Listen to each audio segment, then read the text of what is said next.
மத்தேயு 20ஆம் அதிகாரம், அதனுடைய சின்ன பிள்ளைகள்லாம் நீங்க போலாம். மத்தேயு 20ஆம் அதிகாரம் 1 முதல் 12 வசனங்கள் வரைக்கும் நம்ம வாசிக்க போறோம். இந்த 12ஆம் அதிகாரம் வரைக்கும் இயேசு உபமையாக பேசின சில விஷயங்களை கவனிக்க போகிறோம். கொஞ்சம் எல்லாரும் நல்லா கவனிக்கணும். ஏன் 20ஆம் அதிகாரத்தில் இயேசு பரலோக ராஜ்யம் ஒரு வீட்டு எஜமானுக்கு ஒப்பாயிருக்கிறது அப்படின்னு தொடங்குறார் இல்லையா? பரலோக ராஜ்யம் வீட்டு எஜமானுக்கு ஒப்பாயிருக்கிறது. இது யாருக்காக பேசுகிறார் அப்படின்னா, 19ஆம் அதிகாரத்தில் பேதுரு ஒரு கேள்வி கேட்கிறார் ஆண்டவர்கிட்ட. ஆண்டவரே, நாங்கள் எல்லாவற்றையும் விட்டு உம்மிடத்தில் வந்தோமே, எங்களுக்கு என்ன தருவீர் என்று கேள்வி கேட்கிறார். இந்த கேள்விக்கு பதில் சொல்லும் விதமாக இந்த 20ஆம் அதிகாரம் முழுவதும் அடங்கி இருக்கிறது. இந்த 20ஆம் அதிகாரம் முழுவதும் என்ன பேசுகிறார் அப்படின்னா, பேதுருவே, நீ என்கிட்ட கேட்டல கேள்வி, அந்த கேள்விக்கு நான் பதில் சொல்றேன் என்பது போல இந்த பதிலை பேதுருவிடத்திலே ஆண்டவர் பேசுகிறது தான் இந்த 20ஆம் அதிகாரம். இந்த 20ஆம் அதிகாரத்தை கொஞ்சம் நம்ம கவனிக்கணும். 19ஆம் அதிகாரத்தையும் கொஞ்சம் கவனிக்கணும். 19ஆம் அதிகாரமும் 20ஆம் அதிகாரமும் ரெண்டுமே தொடர்புடையதுதான். இப்ப கவனிக்கணும். இங்க அநேகரிடத்துல இயேசு உரையாடுகிறார், அநேகரிடத்துல இயேசு பேசுகிறார், அநேகர் இயேசுவினிடத்தில் வந்து பேசுகிறார்கள். என்ன பேசுகிறார்கள், எதை எதிர்பார்த்து வந்து நிற்கிறார்கள் என்றால், கொஞ்சம் நீங்க நல்லா கவனிக்கணும். பேதுருவின் கேள்விக்கு பதில் கொடுத்தது போலவே இயேசுவினிடத்தில் கேள்வி கேட்ட ஒரு வாலிபன், ஆஸ்தியுள்ள வாலிபன் அங்கே நிற்கிறார். இயேசுவினிடத்தில் வந்து நிற்கிற பார்வையற்ற குருடர், ஒரு பார்வையற்றவர் வந்து நிற்கிறார். இப்படி எல்லோருடைய கேள்விகளுக்கும் பதிலாகவும் இந்த அதிகாரங்களில் தொடர்ந்து ஆண்டவர் பேசுகிறத நீங்க கவனிக்க முடியும். இயேசுவுக்கு முன்னாடி நிற்கிற ஒரு கூட்டத்தை உங்க முன்னாடி அப்படியே நான் காட்டுறேன், கொஞ்சம் கவனிங்க. முதல்ல இந்த 19ஆம் அதிகாரத்தை கவனிச்சீங்கன்னா, பதவியை எதிர்பார்க்கிற கூட்டம் அங்க நீ கவனிக்கணும். ஆண்டவரே, பரலோக ராஜ்யத்தில் வரும்போது யார் பெரியவனாய் இருப்பான் என்று கேள்வியோடு நிற்கிற ஒரு கூட்டம் அங்கே நிற்கிறது. அப்படின்னா இது பதவியை எதிர்பார்த்து வந்திருக்கிற கூட்டம். இரண்டாவது, இயேசுவினிடத்தில் வந்து நிற்கிற கூட்டத்தில் இன்னொரு கூட்டம் என்னன்னா, பலனை எதிர்பார்த்து வந்திருக்கிற கூட்டம். அடுத்த ஒரு கூட்டம் இருக்கு, அது என்னன்னா பார்வைக்காக ஆண்டவரிடத்தில் உட்கார்ந்து இருக்கிற கூட்டம். ஆண்டவரே, எங்களுக்கு நீ பார்வை தர வேண்டும் என்று கேட்கிறார். இன்னொரு கூட்டம் இருக்கு, நித்திய ஜீவனை சுதந்தரித்துக் கொள்வது எப்படின்னு கேள்வி கேட்டு பரலோக ராஜ்யத்திற்காக காத்திருக்கிற ஒரு மனிதன்.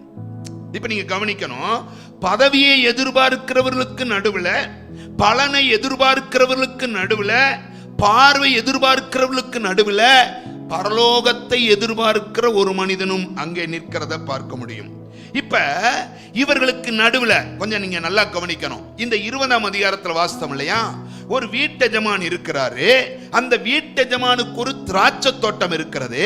அந்த திராட்சை தோட்டத்துக்கு வேலையாட்களை அமர்த்தும்படி போகிறாரு. அது எப்ப போறாருன்னா, காலையிலே போயிறாரு. 6ஆம் மணி வேலையிலே போய் வேலையாட்களை தன்னுடைய தோட்டத்துக்கு போகும்படி அனுப்புகிறார். அப்ப அனுப்பும்போது கூப்பிடுறாரு.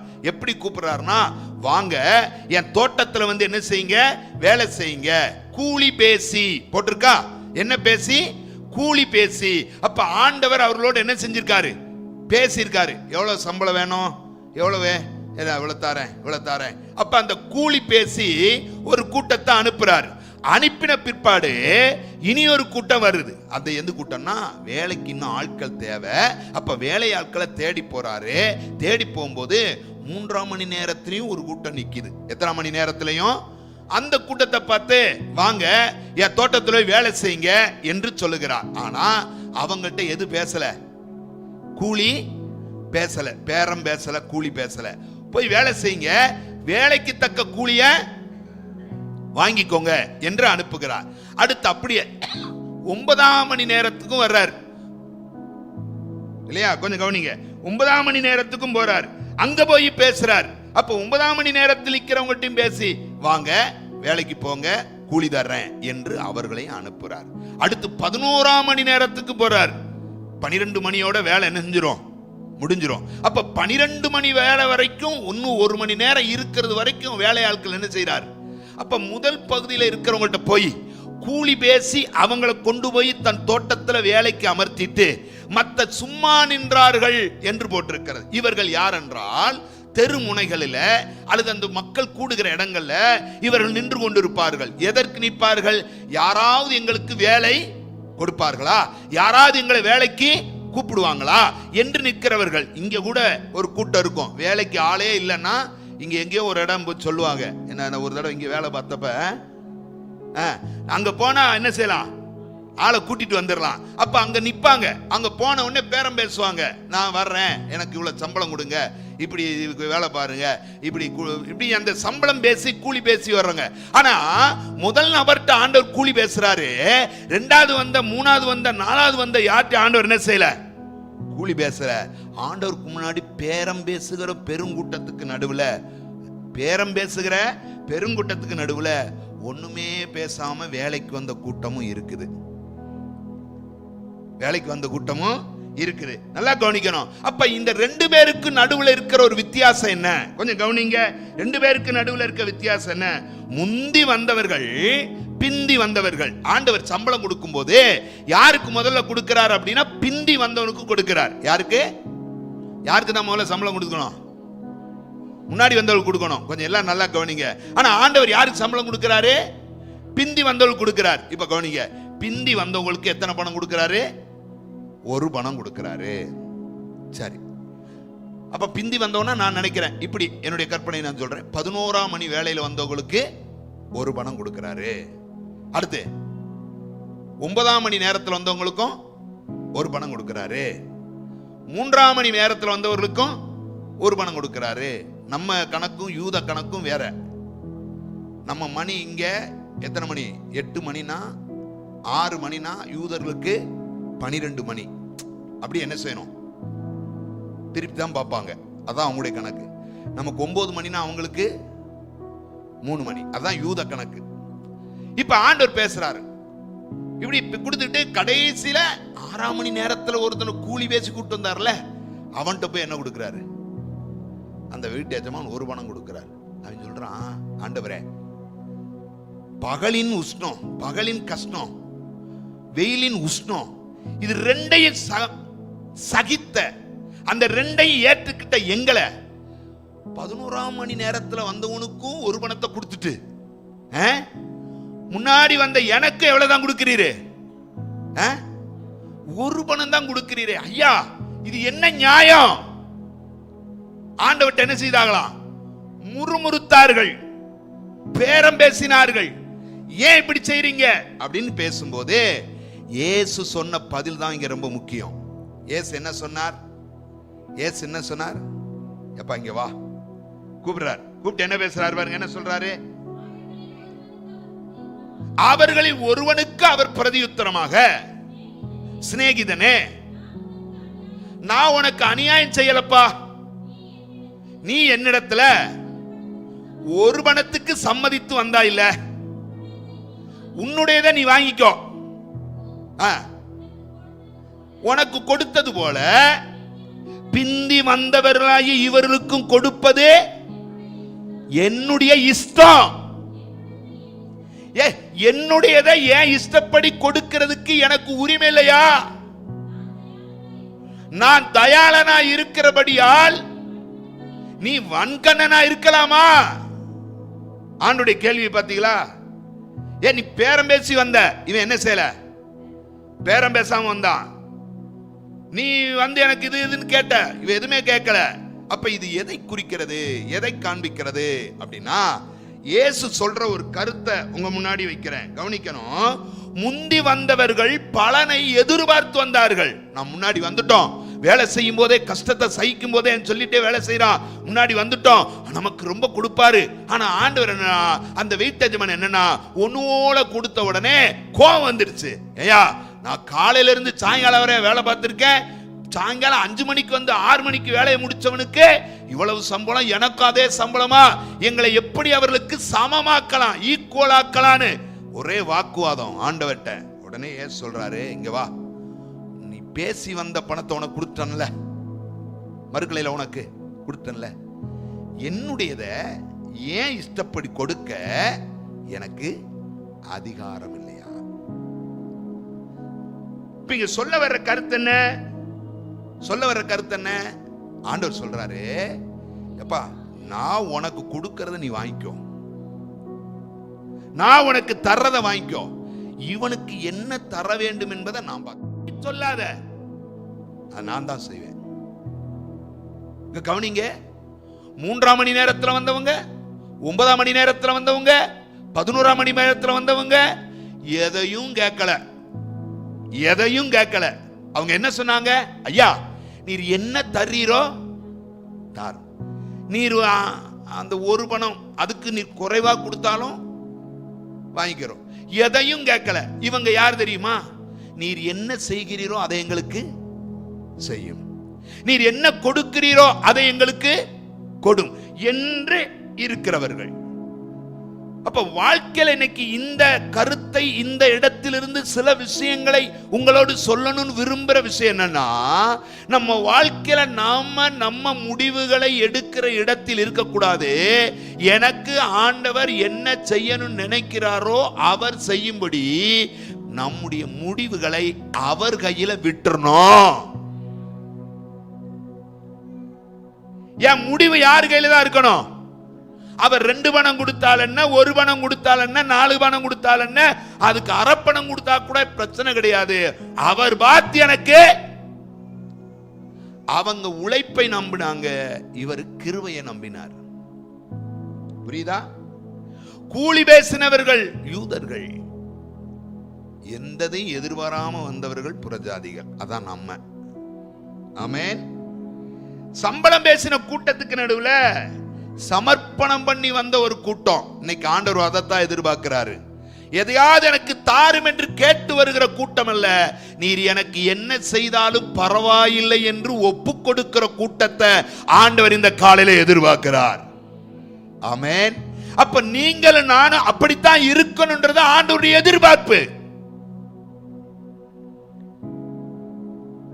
அவர் சொல்றாரு, உன்னுடையதை நீ வாங்கிக்கோ, என்னுடையதை ஏன் இஷ்டப்படி கொடுக்க விட்டுரு. ஒரு உதாரணம் சொல்லணும். பேதுரு ஆண்டவர் உட்கார வச்சு பேசுறாரு, பேதுருவே நீ என்னிடத்தில் அன்பா இருக்கிறாயா, அன்பா இருக்கிறாயா, அன்பா இருக்கிறாயா, என்னை நேசிக்கிறியா, என்ன நேசிக்கிறியா, பா என்னை நேசிக்கிறியாப்பா. என்னப்பா இப்படி கேட்டுவிட்டீங்க, நீர் அறிவீர், சரி நீ போய் ஆட்டமையே ஆட்டுக்குட்டியை மேயி அப்படின்னு சொல்லிட்டு அவர் தன்னுடைய வேலையை பார்க்க போகும்போது திடீர்னு பேதுரு திரும்ப, ஆண்டவரே என் காரியத்தை வச்சு சொல்லிட்டீங்க, இவன் காரியம் என்ன, இவனுடைய காரியம் என்ன கேட்டோன்னே ஏன் சொன்னாரு, நான் வரும் வரை அவன் இருக்க எனக்கு சித்தம்னா, நான் வரும் வரை அவன் இருக்க எனக்கு சித்தமானால் உனக்கு என்ன, நீ வேலையை பாரு. இப்ப ஆண்டவர் என்ன சொல்றாரு, எப்பா நீ அழைக்கப்பட்டது உண்மைதான், வேறுபிரிக்கப்பட்டது உண்மைதான், வந்ததெல்லாம் உண்மைதான், ஊழியம் செய்யறதெல்லாம் உண்மைதான், விசுவாசியில் ஆனதெல்லாம் உண்மைதான், ஆனால் என்னுடைய விஷயத்தில், என்னுடைய காரியத்தில், நான் யாருக்கு எதை செய்ய வேண்டும் என்ற விஷயத்தில் நீ என்ன செய்யாத, தலையிடாத. அப்ப முடிவுகள்ல நீ தலையிடாத. முடிவை எப்பயுமே ஆண்டவர் எடுக்கட்டும் என்று அவர் கையில விட்டு விடுகிற கூட்டமா நீங்களும் நானும் இருந்தா நல்லது. அல்லேலூயா. கை வைத்து சொல்லுங்களேன், எனக்கு என்ன தரணும்ன்றத ஆண்டவர் பார்த்து தரட்டும். ஆண்டவர்கிட்ட பேரம் பேசாதீங்க, ஆண்டவர்கிட்ட இந்த டேர்ம்ஸ் அண்ட் கண்டிஷன்லாம் வைக்காதீங்க. ஆண்டவரே நீர் எனக்கு என்ன கொடுத்தாலும் சொல்லுங்களேன், சந்தோஷம். வீட்டை விட்டு வந்தோமே, வலைகளை விட்டு வந்தோமே, மனைவி பிள்ளைகளை விட்டு வந்தோமே, அப்ப தொழிலை விட்டு வந்தோமே, எங்களுக்கு என்ன தருவீர்? கேட்டவனுக்கு தான் சொல்றாரு, எப்பா நீ என்ன தருவேன் என்று கேட்காத, நான் என்ன தர வேண்டும் என்பது என்னுடைய இஷ்டம். அப்ப என் வாழ்க்கையில எந்த முடிவுகள் எடுத்தாலும் அதை கர்த்தருடைய கையில விட்டுட்டு, ஆண்டவரே நீர் பார்த்து எனக்கு என்ன செய்ய விரும்புகிறீரோ அதை நீர் செய்யும் என்று விட்டு விடுகிற மனிதன் தான் ஆசீர்வதிக்கப்பட்டவன், என்று விட்டு விடுகிற மனிதன் தான் அழைப்புக்கு பாத்திரமானவன், என்று விட்டு விடுகிற மனிதன் தான் தேவனுடைய தெரிந்தெடுத்தலுக்கு பாத்திரமானவன். அப்படிதானே? எதையும் பேசாதவர். இன்னைக்கு ஆண்டவர் அப்படிப்பட்ட ஆட்களை தான் இங்க தேடுறாரு. எதையும் எதிர்நோக்காதவர். ஆண்டவர் அப்படிப்பட்ட ஆட்களை தான் இங்க தேடுறாரு. சில உதாரணங்களை மட்டும் சொல்றேன். ஆபிரகாம் தன் பிள்ளையாகிய ஈசாக்குக்கு பெண் பார்க்கும் போது, பெண் பார்க்க யார் தான் போகணும்? யார் தான் போகணும் சொல்லுங்க. ஏமா நீங்க பிள்ளைகளுக்கெல்லாம் பெண் பார்த்தீங்களா இல்லையா? இல்ல மாப்பிள்ளை பார்த்தீங்களா இல்லையா? யார் போவோம்? ஆனா ஆபிரகாம் வித்தியாசமான ஆளு. யார் அனுப்புறாரு? வேலைக்காரன் அனுப்புறாரு. வேலைக்காரன் அனுப்புறாரு. வேலைக்காரன் சொல்றான் போகும்போது, எலியேசர் சொல்றாரு, நான் போறேன், நான் பெண்ணை போய் பார்த்து கூப்பிடும் போது வரலன்னா நான் என்ன செய்யறது? நான் வரலன்னா? அதுக்கு ஆபிரகாம் சொன்ன பதில் தான் ரொம்ப சூப்பர். 24 அதிகாரம் 7 வசனத்துல, இங்க பார், நீ போ, புறப்பட்டு போய் நீ பெண் பார்த்து எல்லா காரியங்களும் செய், என் தேவன் உனக்கு வழித்துணையா இருப்பார், அவர் பார்த்து என் மகனுக்கு வேண்டிய பெண்ணை உன் கூட அனுப்பார், தைரியமா போயா சொல்லி அனுப்புறாரு பாருங்க. அப்ப முடிவுகளை யார் கையில விட்டுட்டாரு சொல்லுங்களேன்? ஹலோ, முடிவுகளை யார் கையில விட்டுட்டாரு? நான் சொல்லுவேன், திட்டமிடுகிறதா இருக்கலாம், தீர்மானம் எடுக்கிறதா இருக்கலாம், எந்த விஷயமானாலும் முடிவு கையில ஆண்டவருடைய கைகளில் விட்டுறோம். ஆண்டவரே, நீர் பார்த்து எதை செய்ய விரும்புகிறீரோ அதை எனக்கு நீ செய்யும். உங்கள்கிட்ட நான் பேரம் பேசலாம் விரும்பல. எத்தனை பேர் ஆமேன்னு சொல்லுவீங்க? நான் இத்தனை பேர் விசுவாசியா இருக்கிறேனே, எனக்கு எதுவுமே நீங்க செய்யலையே கேட்காதீங்க. ஆமேன். அப்ப எப்பயா தருவாரு, எப்பயா செய்வாரு? அவர் தன் இஷ்டப்படி செய்கிறவர். ஆமென். அவருடைய இஷ்டத்துக்கு அவரை செயல்பட விடணும். அவர் இஷ்டத்திற்கு அவரை நீங்கள் விட்டுவிட்டால், அவர் உங்களுக்கு எந்த நேரத்தில் எதை செய்யணுமோ, எந்த நேரத்தில் எதை கொடுக்கணுமோ அதை சரியாய் செய்கிற கர்த்தர். கை வைத்து ஆமென் சொல்லுங்களேன். அல்லேலூயா. இன்னொரு இது சொல்றேன் கவனிங்க. ரூத்து நகோமி வந்த உடனே தன்னுடைய மருமகளுக்கு 100 மாப்பிள்ளை பார்த்து பொன் பார்த்து வைக்கணும்னு நினைக்கிறா. மாப்பிள்ளை பார்த்து வைக்கணும் அப்படி நினைக்கிறப்ப நகோமி ஓடி ஓடி ஏதாவது பார்த்தாளா? ஏமா நீ போ, ஏதாவது வயல்ல போய் என்ன செய், போய்கிட்டு வா. ஆனா என்ன தற்செயலா போன வயலே யாராய் போச்சு? போவாஸ் வயலாய் போச்சு. போவாஸ் யாருன்னா சுதந்திரவாளி. ஒருவேளை அந்த யூத வழக்கப்படி அண்ணன் இறந்து போனா அண்ணனுடைய மனைவியை தம்பி என்ன செய்யணும்? கட்டிக்கிறணும். அது ஒரு வழக்கம் இருந்தது. இப்ப கற்ற இடத்துல யாருமே இல்ல. யாரு? கணவனுடைய சித்தப்பா ஒண்ணு விட்டவருடைய பையன் போவாஸ் இருக்கிறாரு. அந்த இடத்துக்கே போயிட்டா. இப்ப யாரு இதை நடத்தினது? யாரு இதை கொண்டு போனது? யாரு இதை செய்ததுன்னா கர்த்தரே அதை செய்தார். கவனிக்கிறீங்களா? கர்த்தரே அதை செய்தார். அப்ப உங்க வாழ்க்கையில முடிவுகளை ஆண்டவர்ட்ட விட்டுட்டா ஆண்டவர் உங்க வாழ்க்கையை சரியா கட்டுவாரு. ஆமென் சொல்லுங்களேன். நம்ம சில முடிவுகளை எடுக்கிறோம் பாத்தீங்களா? நம்ம நின்று பேரம் பேசுறோம் பாத்தீங்களா? நம்ம நிறுத்தி முறுமுறுக்கிறோம் பாத்தீங்களா? அப்பதான் ஆண்டவர் சொல்லுவாரு, ஏய் நான் உனக்கு செய்ய நினைக்கிறத நான் உனக்கு செய்வேன். நீ விலகி இரு, நீ அமைதியா இரு, நீ பொறுமையா இரு. என்னுடைய முடிவுகள்ல நீ என்ன செய்யக்கூடாது. எத்தனை பேர் சொல்ல முடியும்? நம்ம சில நேரம் ஆண்டவர்கிட்ட சொல்லுவோம், நீர் இதை செய்யுங்கப்பா, எனக்கு தாங்கப்பா, இதுக்கு தராத வரைக்கும் நான் என்ன செய்ய மாட்டேன், விட மாட்டேன். அவர் சொல்ல நானும் தரமாட்டேன். அப்ப என்ன சொல்ல முடியும் நம்மளால? அவருடைய விருப்பம் என்ன, அவர் இஷ்டம் என்ன, அவருடைய எண்ணம் என்ன? நம்முடைய எண்ணத்தை ஆண்டவருடைய காரியங்களில் செயல்படுத்த நினைப்பது தவறு. மனித எண்ணங்களை தேவனுடைய எண்ணங்களுக்கு எதிராய் திருப்புவது தவறு. யோபு வாழ்க்கையில பல பிரச்சனை, எல்லாத்தையும் இழந்து நிற்கிறாரு. யோபு இந்த இடத்துல என்ன செய்யணும்? என்ன செய்யணும்? முடிவுகளை அவர் எடுக்கணும். அப்படித்தானா? ஆனா யோபு என்ன செஞ்சாரு? யோபு என்ன செஞ்சாரு? 1ஆவது இடத்துல சொல்ற, கர்த்தர் கொடுத்தார், கர்த்தர் எடுத்தார், கர்த்தருடைய நாமத்துக்கு சோத்திரம்ட்டு.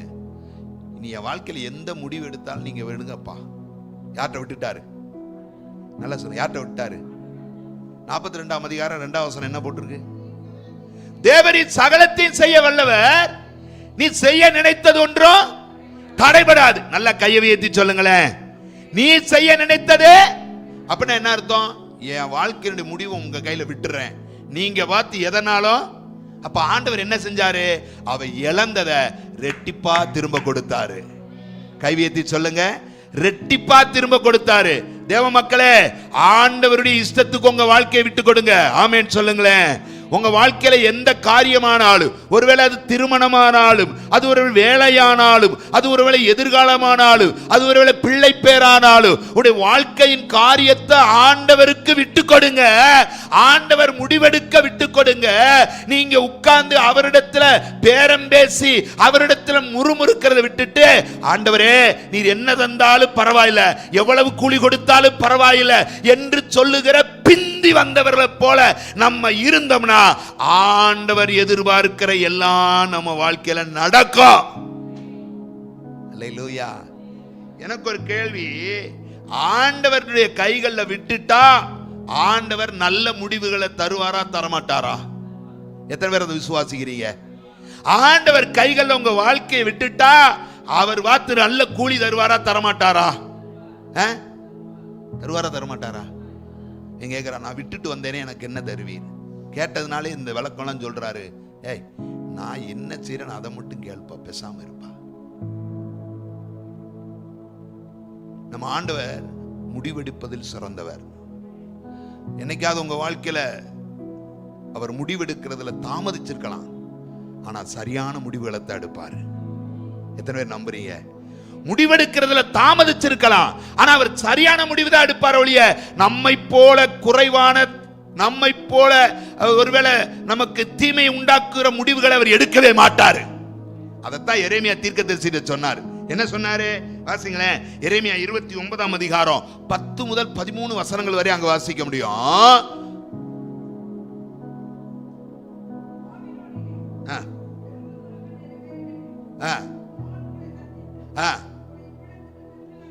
இவ்விடத்துக்கு திரும்பி வர பண்ணும்படிக்கு உங்கள் மேல் என் நல் வார்த்தையை நிறைவேற பண்ணுவேன் என்று கர்த்தர் சொல்லுகிறார்.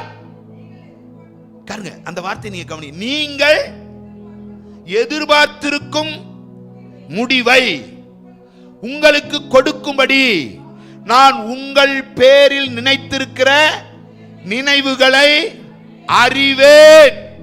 சரி, அந்த நினைவுகள் எப்படிப்பட்டவைகள்? அந்த வார்த்தையை தான் படிக்கணும். அந்த நினைவுகள் எப்படிப்பட்டவைகள்? அவைகள் தீமைக்கல்ல. கையை உயர்த்தி ஆமென் சொல்லுங்க. ஆண்டவர் நம்ம வாழ்க்கையில எடுக்கிற முடிவுகள் தீமைக்கு அல்ல. திரும்ப சொல்லுங்க, ஆண்டவரே வாழ்க்கையில தீமை செய்திட்டாரோ என்று எண்ணாதீங்க, தீமைக்கு அல்ல. ஆனா அடுத்து சொல்றாரு, அது நன்மைக்கே. கையை உயர்த்தி ஆமென் சொல்லுங்க. அது சமாதானத்துக்கு, அது உங்களுடைய வாழ்க்கையின் எதிர்காலத்துக்கு நன்மைக்கே. ஒரு நாள் என் வாழ்க்கையில தீமையான முடிவை ஆண்டவர் எடுக்கவே மாட்டார். அப்படி தீமையான முடிவுகளை எடுக்கிறவரா இருந்தா செங்கடலுக்கு முன்னாடி நிறுத்தி வச்சுக்கிட்டு எதிரிகளை அனுப்புவாரா? ஆனா பார்க்கும்போது எப்படி தெரிஞ்சு? என்ன நமக்கு ஆண்டவர் தீமை செஞ்சுட்டாரேன்னு போலதான் தெரிஞ்சு. ஆனா அங்கதான் ஒரு அற்புதம் நடந்துச்சு. செங்கடலை பிரிச்சு ஆண்டவர் வழி நடத்தின போதுதான் சொன்னாங்க, ஓ ஆண்டவர் தீமைக்கு செய்யல, வழி இல்லாத இடத்திலும் வழியை உண்டாக்குகிறவர் நான் என்று வாழ்க்கையில காண்பிக்க விரும்புகிறேன் என்பதை ஆண்டவர் அன்னைக்கு அவங்களுக்கு காண்பிச்சார்ல. அதை போலதான் இன்னைக்கு சபையில உட்கார்ந்து இருக்கிற தேவ பிள்ளைகளை உங்களை பார்த்து சொல்றாரு, ஒரு நெருக்கத்துக்குள்ள உட்கார்ந்து இருக்கிறேன், முடிவெடுக்க முடியாத இடத்துல உட்கார்ந்து இருக்கிறேன் என்று நீங்க சொன்னா ஆண்டவர் சொல்றாரு, முடிவுகளை ஆண்டவர் கையில விடு. ஆண்டவர் ஒரு முடிவெடுத்தா வழி இல்லாத இடத்தில் உனக்காக ஒரு வழி திறக்கும். ஆமென். என்னுடைய இதெல்லாம் ஏன் ஆண்டவர் கையில விட்டுறணும் முடிவுகள் எடுக்கிறத? நம்ம முடிவெடுத்து எத்தனையோ இடத்துல தோத்து போனோம். உண்மைதானா? எத்தனை பேர் தோத்துட்டீங்க? நான் முடிவெடுத்து தோத்து போனோம். சாரால் முடிவெடுத்து தோத்து போனா, தோத்து போனால. சில முடிவுகளை நம்ம எடுக்க கூடாது. அவர் பார்த்து என்ன செய்யறாரோ, அவர் பார்த்து ஒரு பணம் கொடுத்தானே, அவர் பார்த்து 2 பணம் கொடுத்தான, அது நன்மைக்குத்தான். அது என்ன கிடையாது, தீமைக்கு அல்ல. நம்ம சொல்லுவோம், நானும் யோசிச்சுட்டே இருக்கேன், நான் ஒரு நல்ல முடிவை எடுக்க போறேன். மக்களே, யாராவது இன்னைக்கு ஒரு முடிவெடுக்க வேண்டிய இடத்துல நான் நிக்கிறேன், ஆனா நான் தான் முடிவெடுப்பேன்னு சொல்லி நிக்காதீங்க. தயவு செய்து முடிவுகளை நீங்க எனக்கு கொடுங்கப்பா. உங்க கைகளை என் வாழ்க்கையை ஒப்பு கொடுக்கிறேன்ப்பா, உங்க கரத்துல என் குடும்பத்தை ஒப்பு கொடுக்கிறேன்ப்பா. என் குடும்பம் எப்படி வர வேண்டும் என்ற முடிவை நீர் தான் எடுக்கணும் ஆண்டவரே. என் பிள்ளைகள் எப்படி வர வேண்டும் என்ற முடிவை நீங்க தான் எடுக்கணும் ஆண்டவரே. என் எதிர்காலத்தை குறித்த முடிவை நீங்க தான் எடுக்கணும் ஆண்டவரே என்று சொல்லுகிற தேவனுடைய பிள்ளைகளுடைய வாழ்க்கையை கவனிச்சா கர்த்தர் எடுக்கிற முடிவுகள் உங்களுக்கு ஆச்சரியமாகவே இருக்கும். Praise the Lord. எத்தனை பேர் ஆமென் சொல்லுவீங்க? அல்லேலூயா. சரி, ஒரு 3 விஷயங்களை சொல்லிட்டு முடிச்சிடலாம். ஆண்டவர் நல்லவர். ஏன் முடிவெடுக்கிற விஷயத்தை ஆண்டவர் கையில விட்டுறணும்? ஏன் ஆண்டவர்கிட்ட பேரம் பேசக்கூடாது? முந்தி வந்தாலும் பிந்தி வந்தாலும் நம்ம சொல்லுவோம், நான் ரட்சிக்கப்பட்டு வந்து 15 வருஷம் ஆகி போச்சு ஆண்டவரே, உன்னையும் பார்க்க முடியல, நேத்து வந்தவளுக்கு இதெல்லாம் கொடுத்து விட்டீரே அப்படின்லாம் பேசக்கூடாது. அது அவருடைய இஷ்டம். அவர்கிட்ட போய் நம்ம முறுமுறுக்க கூடாது. ஏன் முடிவுகளை அவர் கையில விட்டுறணும் அப்படின்னா அவர் யார் அப்படின்னு சொல்றேன். கவனிங்க. ஒன்னு வாசிங்க. மத்தேயு 20:15. என்னுடையதை என் இஷ்டப்படி செய்ய எனக்கு, மக்களே நீ காலையில் ஒரு வார்த்தை சொல்றேன் கவனிங்க. ஏன் உங்க முடிவு எடுக்கிற விஷயத்தை ஆண்டவர் கையில விட்டுருங்கன்னு சொல்றோம்னா அவருக்கு பேர் என்ன? அதிகாரம் உள்ளவர். கையை உயர்த்தி சொல்லுங்களேன். இயேசு யாரா? ஆண்டவர் யாரா? நாம் ஆராதிக்கிறவர் யார்?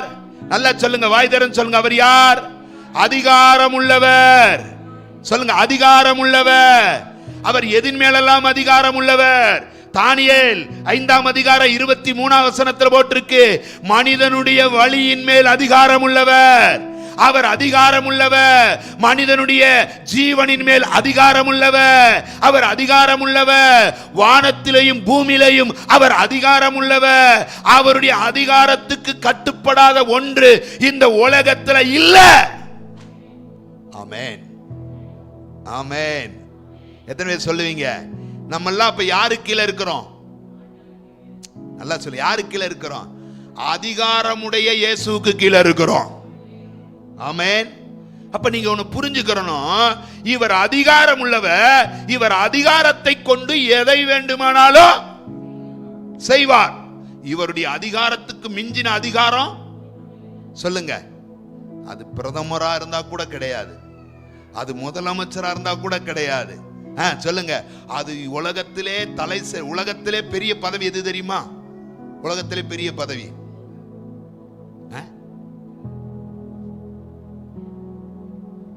எந்த ஜனாதிபதி? அதான் கேள்வி. ஜனாதிபதி எந்த ஜனாதிபதினா அமெரிக்க ஜனாதிபதி தான் உலகத்திலே A1 நம்பர் 1. அந்த அவங்க விமானத்திலே A1 அப்படின்னு இருக்குமா. இந்த விமானம் போனா அதற்கு இடையில ஏர் கிராஸ் பண்ணக்கூடாது எதுவும். உலகத்துல நம்பர் 1 பதவி எதுனா அமெரிக்க ஜனாதிபதி. நான் சொல்லட்டுமா, அவருடைய அதிகாரத்திற்கு மேலான ஒரு அதிகாரம் தான். இதைத்தான பவுல் சொல்றாரு. இயேசுடைய அதிகாரம் எப்படிப்பட்ட தெரியுமா? வானோர் பூதலத்தோர் பூமியின் கீழானோர் யாவருடைய முழங்கால்களும் முடங்கத்தக்க. கையை வேத்தி ஆமென் சொல்லுங்க. ஹலோ, அவர் சொல்றாரு, அவர் சொல்ல ஆகும், அவர் கட்டளையிட நிற்கும். எவ்வளவு பெரிய அதிகாரம் படைத்த தேவனை ஆராதிக்கிறோம். எத்தனை பேருக்கு ஆமென் சொல்ல முடியும்? அவர் என் வாழ்க்கையில ஒன்ன சொன்னா நடக்கும். அத்தனை அதிகாரம் கொண்டவர் அவர். என் வாழ்க்கையில ஒன்றை கட்டளையிட்டால் அது நடக்கும். அவ்வளவு அதிகாரம் கொண்டவர் அவர். இவ்வளவு பெரிய அதிகாரமுடைய தேவனை ஆராதிக்கிற நம்ம சில விஷயங்கள்ல அவர் கையில முடிவை விட்டு விடாதபடி நாம எடுக்க முயற்சிக்கிறோம். பாத்தீங்களா? அங்கதான் தோல்வி வருது. படகு போய்கிட்டு இருக்கு, சீசர்கள் படவுல, இயேசுவும் படவுல. இப்ப என்ன நடக்குது? கடல் கொந்தளிக்குது, காற்று அடிக்குது. சீசர்கள் சொல்றாங்க, ஐயரே நாங்கள் மடிந்து போகிறோம், உமக்கு கவலை இல்லையா? அவனுக்கு அவர் எழும்பி காற்றை கடலை அதட்டி இறையாதே. அப்ப அவருக்கு ஒரு அதிகாரம் இருக்கு. எது மேல சொல்லுங்க, எது மேல?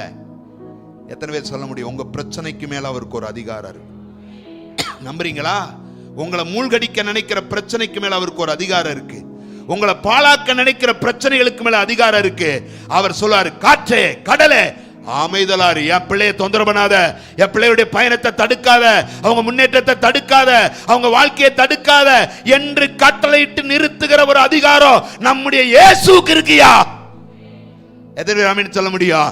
அப்படின்னா நீ காலையில சொல்றாரு, உன் வாழ்க்கையில புயல் பொங்கி கொந்தளித்து உன் வாழ்க்கை படக உள்ள அமிழ்த்து போட அநேக அலைகள் எழும்பி நிக்குதோ, அநேக காற்றுகள் அடிக்குதோ, இன்னைக்கு காலையில சொல்றாரு, அது என்ன காற்றா இருந்தாலும் பரவாயில்ல, எழும்பி இறையாதே என்று ஒரு வார்த்தை சொன்னால் போதும், அந்த காற்றும் கடலும் அமைதலாகிவிடும், உங்க வாழ்க்கை பத்திரமா கரை சேரும். அந்த அதிகாரம் படைத்த தேவனை ஆராதிக்கிற நீங்க உங்க சூழ்நிலை பார்த்தோ, உங்களுக்கு எதிராக எழும்பி வருகிற காற்றை பார்த்தோ, உங்களுக்கு எதிராக அடிக்கிற புயலை பார்த்தோ ஒருபோது சோர்ந்து போய் ஐயோ நாங்கள் மடிந்து போகிறோம் என்று பழம் புலம்பவோ திகைக்கவோ வேண்டாம். அந்த இடத்தில் ஒரு வார்த்தை சொல்லுங்கள், அதிகாரமுள்ள இயேசு என் படவில் இருக்கிறார்.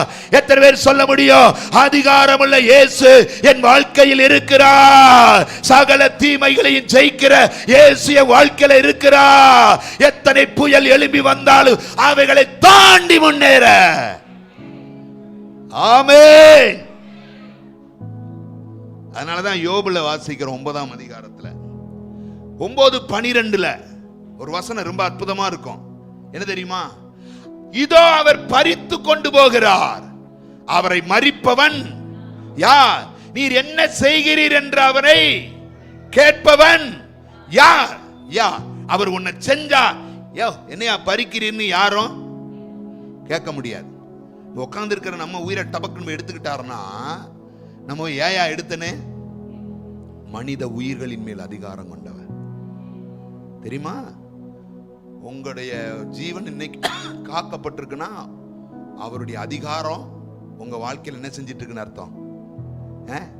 இல்லாட்டா என்னைக்கோ சுகர் உங்களை கொண்டு போயிருக்கும், என்ன என்னைக்கோ பிரஷர் உங்களை, இன்னைக்கும் நீங்க பத்திரமா உட்காந்துருக்கீங்கன்னா ஆண்டவர் சொல்ல, நீ உள்ள இருந்தாலும் அமைதியா இரு, சேட்டை பண்ணி என் பிள்ளை என்ன செஞ்சிடாத. ஆமா, அதனாலதான் இன்னைக்கும் எத்தனையோ பலகீனங்கள் இருந்தாலும் நடமாடிட்டு இருக்கோம், எத்தனையோ தீமைகள் நம்மளை தொடர்ந்தாலும் நம்ம நடமாடிட்டு இருக்கோம், எத்தனையோ பகல்ல பறக்கிற அம்பு வந்தால் நடமாடிட்டு இருக்கிறோம். ஏன்னா என்ன சுற்றி ஒரு அதிகாரமுள்ள இயேசுனுடைய வல்லமை இருக்குது. ஹல்லேலூயா. அவர் பார்த்து எதையாவது ஒன்ன செஞ்சாதான் புரியுதா? அவர் பார்த்து ஒன்ன செய்யலன்னா என் வாழ்க்கையில ஒண்ணுமே கொடுக்கிறதுனால அவர் தான் கொடுக்கணும், நடத்துறதுனால அவர் தான் நடத்தணும், பாதுகாக்கிறதுனால அவர் தான் பாதுகாக்கணும், எதை செய்யினாலும் எதை அவர் தான் செய்ய முடியும். உங்களை இங்க இருந்து பரலோகத்துக்கு கூட்டி போனால் அவர் தான் செய்ய முடியும். அவராலே அன்றி ரட்சிப்பு இல்ல, அவரால் இன்றி வழி இல்ல, அவரால் இன்று வாழ்க்கை இல்ல, அவரால் இன்றி எதுவுமே இல்ல. அப்ப இவ்வளவு பேர் அதிகாரமுடைய இயேசுவை சொந்தக்காரரா வச்சிருக்கிற நீங்க உங்க வாழ்க்கையில வர்ற பிரச்சனைகளை பார்த்து ஏயா புலம்புறீங்க? ஐயோ இப்படி வந்துருச்சே. இல்ல, இவைகளை விட என் ஆண்டவர் அதிகாரம் படைத்தவர். கையை உயர்த்தி சொல்லுங்க, இவைகளை விட என் ஆண்டவர் அதிகாரம் படைத்தவர். என் கூட இருக்கிற இயேசு அதிகாரமுள்ள இயேசு.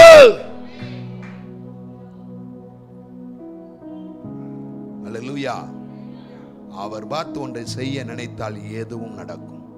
அதனாலதான் முடிவுகளை யார் கையில விட்டுருங்க? சொல்லுங்க, யார் கையில விட்டுருங்க?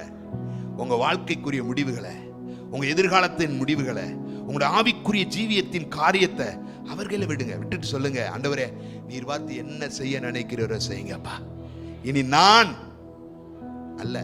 அதுதான் நம்ம வாசிக்கிறோம் எரேமியா 18ஆம் அதிகாரமா, மண்ணின் மீது குயவனுக்கு அதிகாரம் இருக்குல்ல.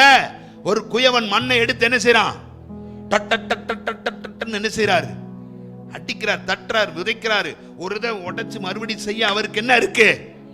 அதிகாரம் இருக்கு. அப்படின்னா உங்க வாழ்க்கையின் ஒவ்வொரு எல்லைகளிலையும்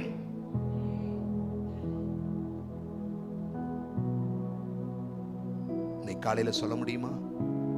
இயேசு இந்த பூமியை விட்டு போயில சொன்னார், என் அதிகாரத்தை உங்களுக்கு கொடுத்துட்டு போறேன். சொல்லுங்க, என் அதிகாரத்தை உங்களுக்கு கூட்டு போறேன். இந்த அதிகாரத்தை கொண்டு உங்களுக்கு எதிராக எழும்புகிற சாத்தானின் வல்லமைகளை மேற்கொள்ளுங்கள், சுவிசேஷத்துக்கு விரோதமாய் எழும்புகிற தீமைகளை மேற்கொள்ளுங்கள் சொன்னாரா? இப்ப நீங்களா யாரு?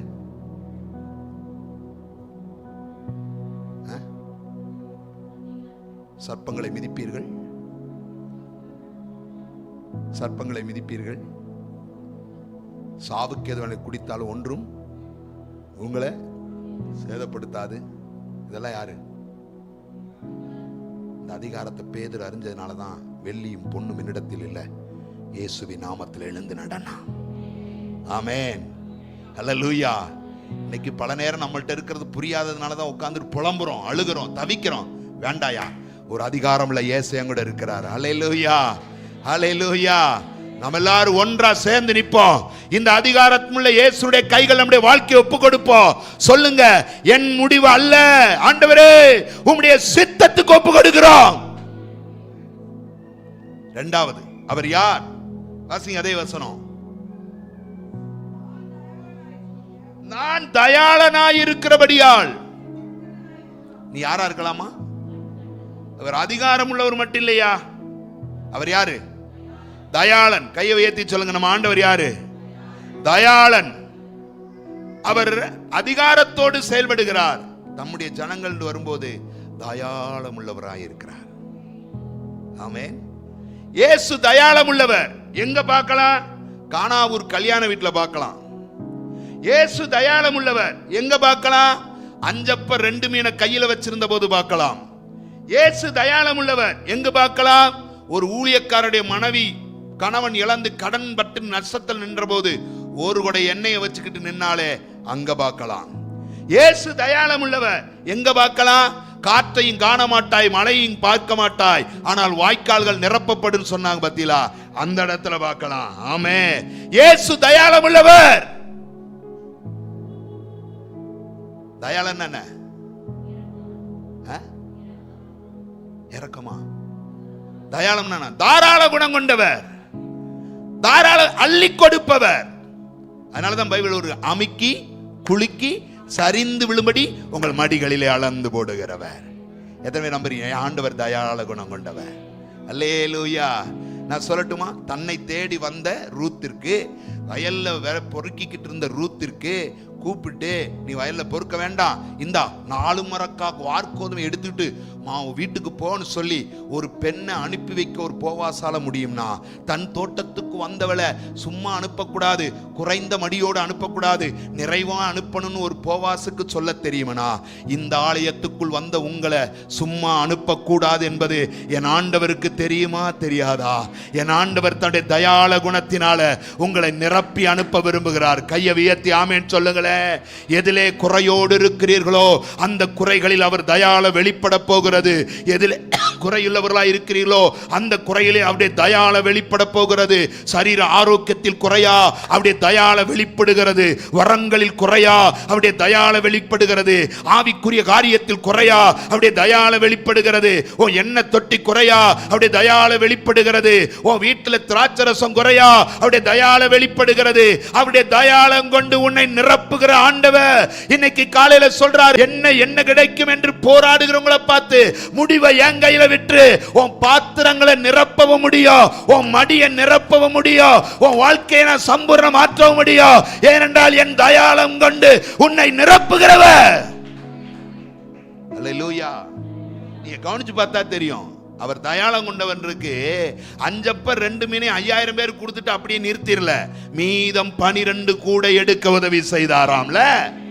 அல்லேலூயா. வனாந்தரத்துல காடை கொடுக்கும் போது அவர் தயாள குணம் தெரியும். ஏன் தெரியுமா? காடையை ஒரு நாளைக்கு சாப்பிட்டுட்டு போங்கடா அப்படின்னு விட்டுறல, அவங்க சாப்பிட்டு மூக்கொலி வர்ற அளவுக்கு தகட்ட தவிட்ட கொடுத்துக்கிட்டே இருந்தாராம். தண்ணி வேணும்னு கேட்டவனுக்கு வாழ்நாளெல்லாம் தண்ணி குறையாம வரக்கூடிய கண்மலையை திறந்து கொடுத்தாரா. ஏனிடத்துல அவரிடத்தில் எல்லாம் இருக்கிறது. அவர் தயாளம் உள்ளவர். ஆமென்.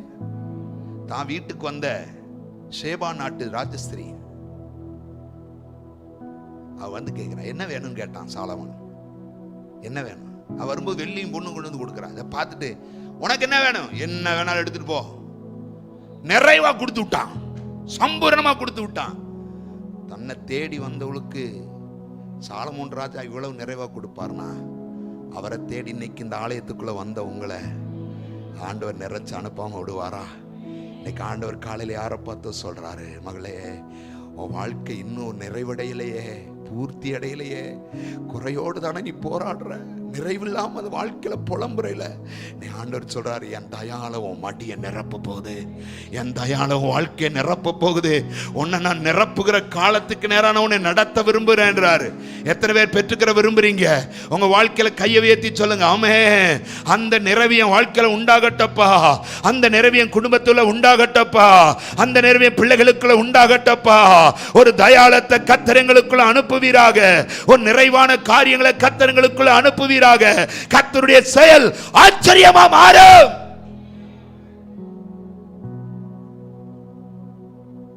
அதான் சொன்னாரு இயேசு. என்ன சொன்னார் தெரியுமா? பொல்லாத பிதாக்களே, உங்களிடத்தில் தங்கள் பிள்ளைகள் கேட்கிற ஒவ்வொன்றுக்கும் நீங்கள் நல்ல ஈவுகளை கொடுக்க அறிந்திருக்கும் போது பரமபிதா, நல்லா சொல்லுங்க, பரமபிதா, நான் ஆராதிக்கிற பிதா. எத்தனை பேர் அதை விசுவாசிக்கிறீங்க? பரமபிதா, எனக்கு இன்னது தேவை என்று அறிந்த பிதா, என் மனதின் எண்ணங்களை அறிந்த பிதா. இன்னைக்கு காலையில் அந்த பிதாவின் ஆவியானவர் இங்கே இருக்கிறார். அவர் பரிசுத்த ஆவியை அருளாது இருப்பது எப்படி? அவர் வரும்போது சபையை எப்படி நிரப்பினாரோ, சீசர்களை எப்படி வரங்களால் நிரப்பினாரோ, அதை போல உங்களையும் என்னையும் நிரப்புகிறவராகவே மாறிவிடுவார். அதனால சொன்னார், கேளுங்கள், கேளுங்கள், தட்டுங்கள், தேடுங்கள், அப்பொழுது. என்கிட்ட என்ன இருக்கு? இல்லாதவங்கள்ட்ட போய் ஏன் நம்ம உட்கார்ந்து அழுகிறோம்? இல்லாதவங்கள்ட்ட போய் எல்லாத்தையும் வச்சிருக்கிற ஒருவர்கிட்ட போங்க. ஆமென். மூணாவது ஒரு வார்த்தை மத்தேயு 20:11, வாங்கிக் கொண்டு வீட்டு எஜமான். இவர் யாரு? இவர் யாரு? எஜமான். எஜமான் என்ன அர்த்தம்? தோட்டக்காரர். நீ வேலைக்கு வந்துட்டா இப்ப அவர் யாரு? எஜமான், உரிமையாளர். நான் சொல்லட்டுமா? ஏன் முடிவுகளை அவர் கையில் விட்டுறணும்? அவர் தான் தோட்டக்காரர், அவர் தான் உரிமையாளர், அவர் தான். அவர்கிட்ட போய் நீ என்ன செய்யாத, முடிவை அவர்கிட்ட நீ விட்டுரு. உரிமையாளர் என்ன செய்யணுமோ செய்வார். இவர் யாரு? எத்தனை பேர் நம்புறீங்க? எனக்கு உரிமையாளர், என்னுடைய உரிமையாளர், என் தோட்டத்து உரிமையாளர், என் வாழ்க்கையின் உரிமையாளர், என் பிள்ளைகளின் உரிமையாளர், என் குடும்பத்தின் உரிமையாளர். எத்தனை பேர் சொல்ல முடியும்? அதைத்தான் பவுல் சொல்ற, என்னை ஆட்கொண்டவரும். இந்த ஆட்கொண்டவரும் என்ற வார்த்தையினுடைய நல்ல அர்த்தம் என்னுடைய உரிமையாளர். அல்லேலூயா. இந்த கப்பல்ல போவதற்கு அனுமதி கொடுத்ததே அவர்தான். இந்த பயணத்தை தொடர்றதுக்கு அனுமதி கொடுத்ததே அவர்தான். காற்றடித்து புயல் எடுத்து நங்கூரம் போய் வாழ்க்கையில சுக்கான் இல்லாம கப்பல் உடைஞ்சு பொருட்கள் எல்லாம் தூக்கி போட்டு பசியும் இருளும் பயங்கரமான போராட்டம் நிறைந்த வாழ்க்கையில பயணம் பண்ணினாலும் என் உரிமையாளர் சொன்னாரு, எப்பா நீ ரோமருக்கு முன்னாடி நிப்ப, ரோமாபுரியில இறங்கி ராயனுக்கு முன்னாடி நிப்ப, அதற்கு நான் கேரண்டி தர்றேன். என் உரிமையாளர் சொல்லி இருக்கிறாரு. இத சொன்னதுனால என் வாழ்க்கையில எந்த சூழல் எதிரா இருந்தாலும் நான் சாவதில்லை, உயிரோட தான் இருப்பேன். அந்த நம்பிக்கை பவுலுக்குள் வந்தது. காரணம், என் ஜீவனின் உரிமையாளர் அவர். அதை தாவீது சொல்லுகிறார், அவர் என் பாத்திரத்தின் பங்கானவர். அதத்தான் உன்னத பாட்டுல சூலமத்தி சொல்றாங்க, நான் என் நேசருடையவள். சொல்லுங்க, எத்தனை பேர் சொல்லுங்க, நான் என் நேசருடையவள். நான் யாரு? அதை பவுல் சொல்லுகிறார், நீங்கள் கிறிஸ்துவனுடையவர்கள். நீங்கள் உங்களுடையவர்கள் அல்ல, தெரியுமா? நீங்கள் உங்களுடையவர்கள் அல்ல, தெரியுமா? இந்த சரீரத்துக்கு சொந்தக்காரர் நீங்கள் அல்ல, அவரே. ஆமென் சொல்லுங்க. நீங்கள் உங்களுடையவர்கள் அல்ல, உங்களுக்குரியவர் ஒருவர் இருக்கிறார், அவர்தான் இயேசு. உங்கள் சொந்தக்காரர் ஒருவர் இருக்கிறார், அவர்தான் இயேசு. உங்கள் உரிமையாளர் இருக்கிறார், அவர்தான் இயேசு. அந்த உரிமையாளர் சொல்லுகிறார், ஓ வாழ்க்கையில என்ன முடிவெடுக்கணும்ன்றதை நான் தான் செய்வேன். நம்ம உரிமையாளர் பார்த்து பைபிள் அழகா சொல்லுது, பூமியும் அது நிறைவும் என்னுடையதுன்னாரு. சொல்லுங்க, பூமியும் அது நிறைவும் வெள்ளியும் பொன்னும் என்னுடையதுன்னாரு. சொன்னாரா? சொன்னாரா? சொல்லலையா? நீங்கள் என்னுடையவர்கள் சொன்னாரா? நீங்கள் யாரு? அன்னைக்கு லேவியை பார்த்து சொல்லார், எனக்கென்று பிரித்து விடு, என்னுடையவன், என்னுடைய வேலைக்கானவன். இங்க இருக்கிற எத்தனை பேர் சொல்ல முடியும், நான் அவருடையவன்? எத்தனை பேர் சொல்ல முடியும், நான் அவருடையவள்? எத்தனை பேர் உண்மையா கையவே சொல்ல முடியுமா, நான் அவருடையவள்? என் உரிமையாளர் ஒருவர் இருக்கிறாரு, அவருடைய உத்தரவன்றி. சொல்லுங்க, அவருடைய உத்தரவன்றி ஒரு மூடி கூட கீழே விழாது. கைவியத்தி ஆமென் சொல்லுங்க. அவருடைய முடிவன்றி என் வாழ்க்கையில ஒன்று நடக்காது.